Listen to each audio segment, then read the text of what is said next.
Thetford Forest in Norfolk, the largest lowland pine forest in Britain, in an area known as the Brecks, here on the B1107. Hello and welcome to the ride. Rabbits! They were once a big deal around here. Yes, rabbits.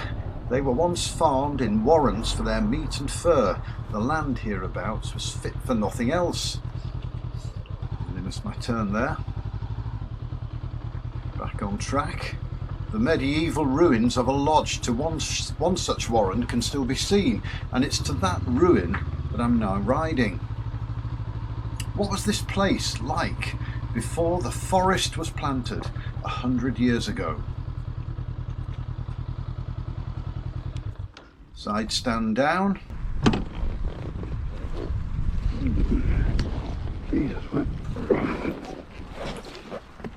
I nearly had the bike down there, and that tells a tale.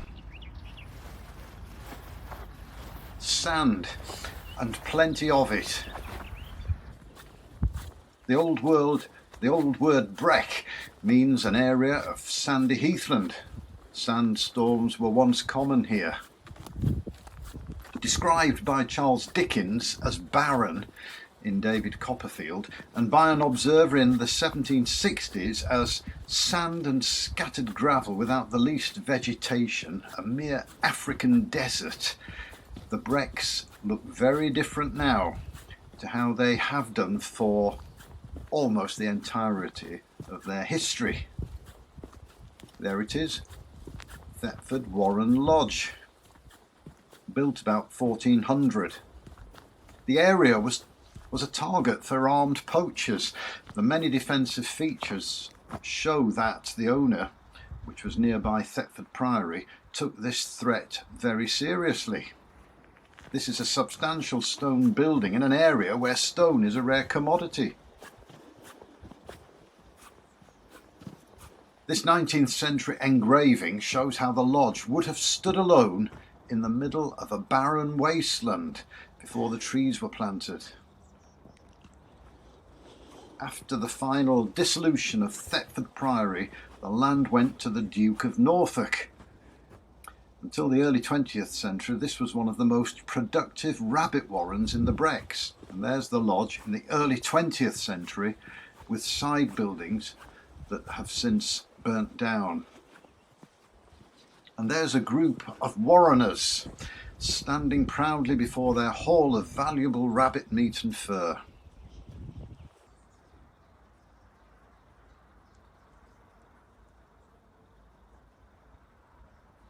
I mentioned sandstorms earlier, in the days before the trees. The most famous occurred at Santon Downham, where between the years 1665 and 1670 sandstorms threatened to overwhelm the village. It's to that village that I'm now heading.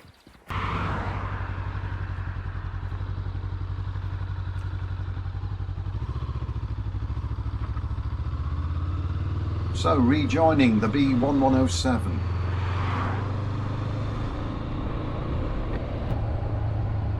I've now crossed from Norfolk into Suffolk.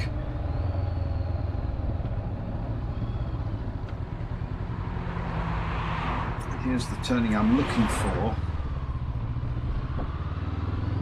Santon Downham on the signpost. The word Santon itself is to do with sand. These days it's delightful riding in dappled sunshine and shade.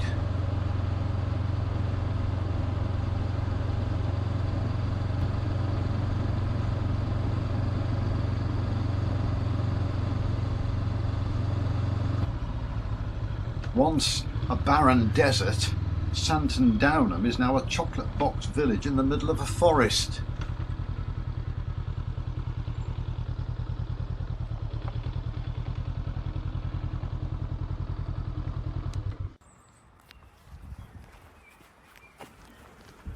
The church sits at the far eastern end of the village green, the forest encroaching right up to the churchyard wall, dwarfing the tower. Such history in a village church. It was mentioned in the Domesday Book.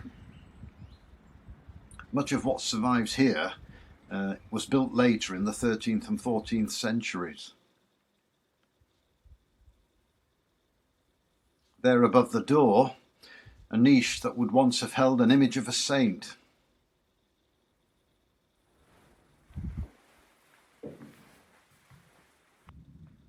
So much to see here, much too much for me to detail, such as this early 14th century rood screen. Survivor of the Reformation.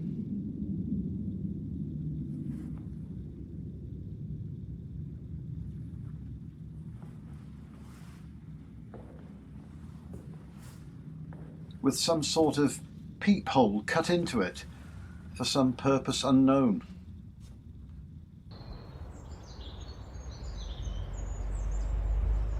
Inscriptions, crests and symbols all around the base of the tower. Possibly donors or mason symbols.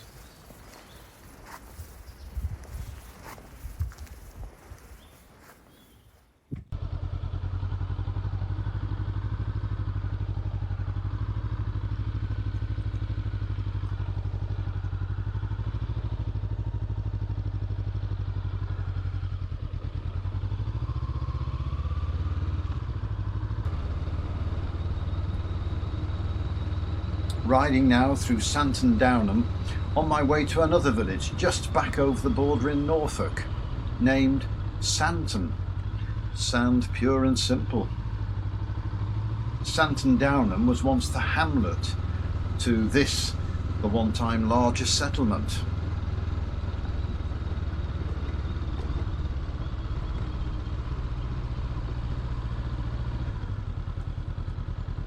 But now 3 houses are all that remain. The Church of All Saints huddles amongst them.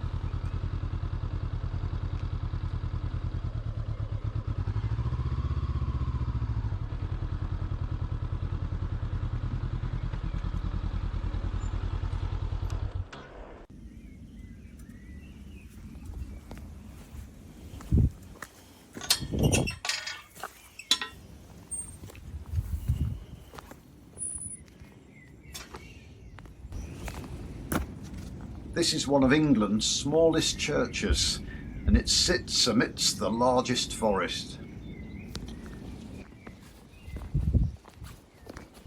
Restored in Victorian times.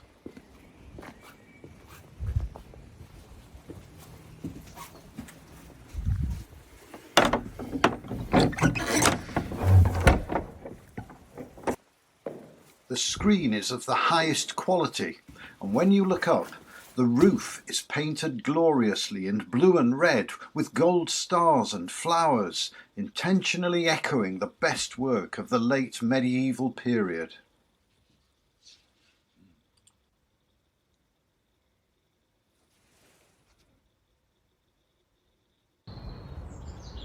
Here, today, deep in the forest, it's amazing to think that in the late medieval period, the very existence of this place was threatened by a great inundation of sand. Rabbits, sand, trees and churches, all providing markers and targets for a sunny afternoon's riding deep in the forest. If you've enjoyed the ride too, you might choose to join me again. Please like, subscribe, perhaps even share. I'll then let you know when I'm next out and about. For now, I'm done.